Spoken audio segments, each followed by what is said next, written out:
This is a message from my fellow Californians and anyone who's interested in trying to find new ways to fix old problems.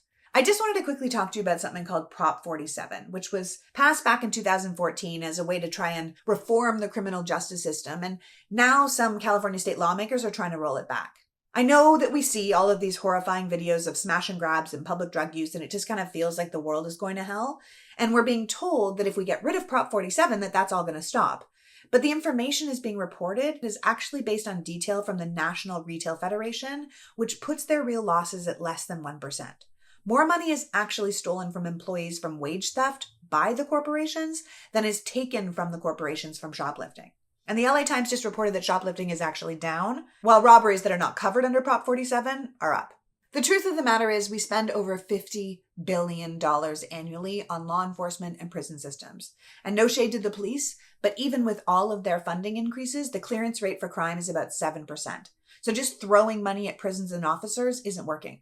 Data tells us that the tough on crime years and the war on drugs were an abject failure. So just pivoting back to a system that we already know failed seems like a bad plan. In fact, since Prop 47 was enacted, California actually saved $800 million by not throwing nonviolent offenders in jail and instead investing money back into the communities for things like substance abuse and mental health treatments, assistance with basic food and necessities, housing services, re-entry programs after prison, trauma recovery centers, things like that. Things that help people not want or need to commit crimes in the future.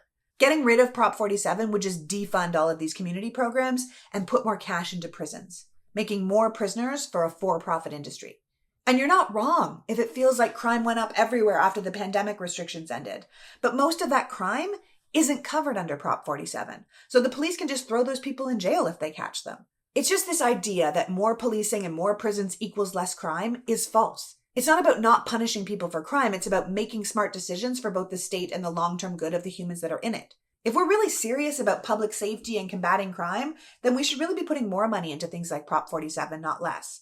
Making life better for people so they don't turn to crime in the first place.